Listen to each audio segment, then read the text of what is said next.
कहा जाता है अर्बन इंडिया के लगभग 13% पॉपुलेशन को हार्ट डिजीज यानी कि हार्ट में ब्लॉकेजेस की दिक्कत हो सकती है। क्या जॉज में पेन होना हार्ट डिजीज का साइन हो सकता है? क्या चक्कर आना हार्ट डिजीज को इंडिकेट कर सकता है? मेरा नाम है डॉक्टर शैलेश सिंह और मैं एक इंटरवेंशनल कार्डियोलॉजिस्ट हूं और इस वीडियो में हम बात करने वाले हैं अनहेल्दी हार्ट के बारे में।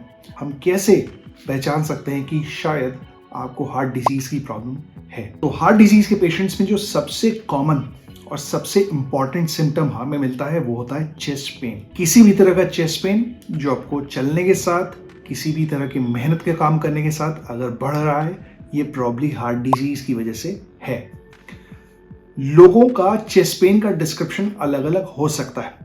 कोई इसे चोकिंग के फॉर्म में डिस्क्राइब करता है, कोई इसे सफोकेशन के फॉर्म में डिस्क्राइब करता है, कोई भारीपन कहता है, कोई बर्निंग यानी कि जलन जैसा डिस्क्राइब करता है। तो अगर आप एक पर्टिकुलर एज के हैं, या आपकी फैमिली हिस्ट्री है हार्ट डिजीज की, या आपको डायबिटीज है, या आपका कोलेस्ट्रॉल बढ़ा हुआ रहता है, या आपका ब्लड प्रेशर पोरली कंट्रोल्ड है, कहने का मतलब अगर आप हार्ट डिजीज के रिस्क पे हैं और किसी भी तरह का एक्सर्शनल चेस्ट पेन यानी चलने फिरने पे वर्सन हो जाने वाला चेस्ट पेन आप एक्सपीरियंस कर रहे हैं, please consider it as a symptom of heart disease until proven otherwise।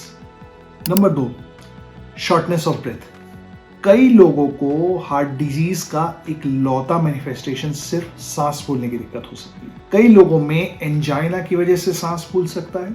कुछ लोगों में हार्ट की पंपिंग में कमी होने की वजह से उनमें सांस फूलने की दिक्कत हो सकती है। चलने फिरने पे अगर आपका सांस फूलना बढ़ जा रहा है, that is a very important sign कि प्रोबेबली आपको एंजाइना की प्रॉब्लम हो रही है। डायबिटिक्स में या उन पेशेंट्स में जिनकी उम्र बहुत ज़्यादा है, कई बार चेस्ट पेन की प्रॉब्लम होती ही नहीं है बिकॉज ऑफ हार्ट डिजीज। इन पेशेंट्स में the only manifestation can be shortness of breath यानी सांस फूलना एक लौता सिम्टम हो सकता है हार्ट डिजीज का। तीसरा, अब ये जरूरी नहीं है कि हार्ट डिजीज है आपको तो चेस्ट पेन ही होगा। कई लोगों को बहुत कंफ्यूजिंग सिम्टम्स होते हैं, जैसे नेक में पेन होना, या जॉज में पेन होना, या अपर एब्डोमेन में पेन होना। तो कहा जाता है कि किसी भी तरह का पेन अगर आपको जॉज के नीचे या कानों के नीचे और अम्बलाइकस यानी कि नाभि के ऊपर है, this can be a manifestation of heart disease. कई बार मरीज भी अपने अपर एब्डोमिनल पेन को गैस एसिडिटी की दिक्कत समझ के नजरअंदाज कर देते हैं, that has proven to be devastating in many cases. तो बहुत अनयूजुअल आपको नेक पेन हो रहा है, बहुत अनयूजुअल आपको जॉ पेन हो रहा है, या इवन बैक एक हो रहा है जो एक्सर्शन के साथ वर्सन कर रहा है, या आप बैठे हुए थे, आपको एकदम से जॉ में पेन होने लगा, नेक में पेन होने लगा, साथ में घबराहट, बेचैनी, पसीना आपको हो रहा है, प्लीज कंसिडर इट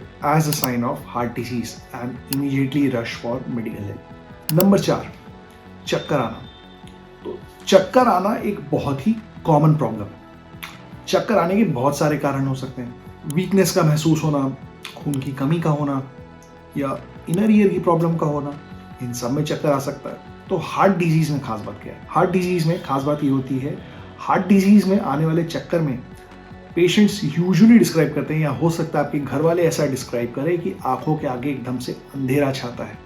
और कई बार ऐसे लोग जहाँ पे भी खड़े होते हैं, बैठे होते हैं, चक्कर खा के गिर जाते हैं। इस टाइप की हिस्ट्री आप अपने घर में किसी को देख रहे हैं, किसी तरह को इस तरह का फेंटिंग का एपिसोड हुआ है, इस तरह की कंप्लेंट्स अगर आप अपने अराउंड देख रहे हैं, बहुत इंपॉर्टेंट हो जाता है, स्पेशली उन लोगों में जिनकी उम्र बहुत ज्यादा है।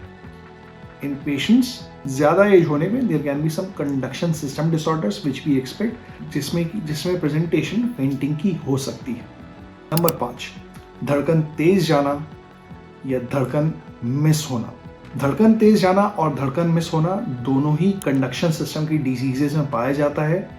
ऐसा एल्डरली में भी पाया जा सकता है, यानी आपकी एज बहुत ज़्यादा है तब भी ऐसा पाया जा सकता है, या किसी कार्डियक एपिसोड में भी, यानी कि हार्ट अटैक या इससे मिलते जुलते एपिसोड में इस तरह की प्रॉब्लम लोगों को हो सकती है। किसी भी पॉइंट ऑफ टाइम पे अगर आपको ऐसा लगता है आपकी धड़कन तेज जा रही है या आपकी हार्ट बीट मिस हो रही है, अगर आप किसी तरह की स्मार्ट वॉच का यूज़ करते हैं जो ECG रिकॉर्ड कर सकती है, तो उस एपिसोड में अपना ECG रिकॉर्ड करने की कोशिश करिए।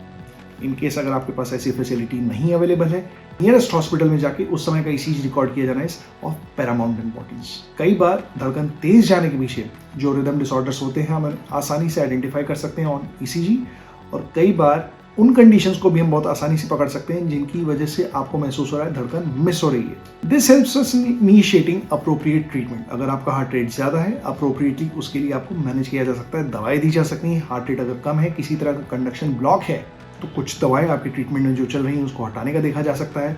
We can discuss about pacemakers and many other things as needed. Number 5, कई लोगों में हार्ट डिजीज का पता चलता है पैरों में सूजन की वजह से। ये पैरों में आने वाली सूजन साइन हो सकती है कि आपकी बॉडी में किसी न किसी तरह का फ्लूइड का रिटेंशन हो रहा है। ऐसा यूजुअली हमें कब दिखाई देता है? ऐसा यूजुअली हमें दिखाई देता है इन केसेस ऑफ हार्ट फेलियर। अब इस हार्ट फेलियर के पीछे बहुत सारे कॉजेस हो सकते हैं विच रिक्वायर डिटेल इन्वेस्टिगेशन कि ऐसा क्यों हुआ।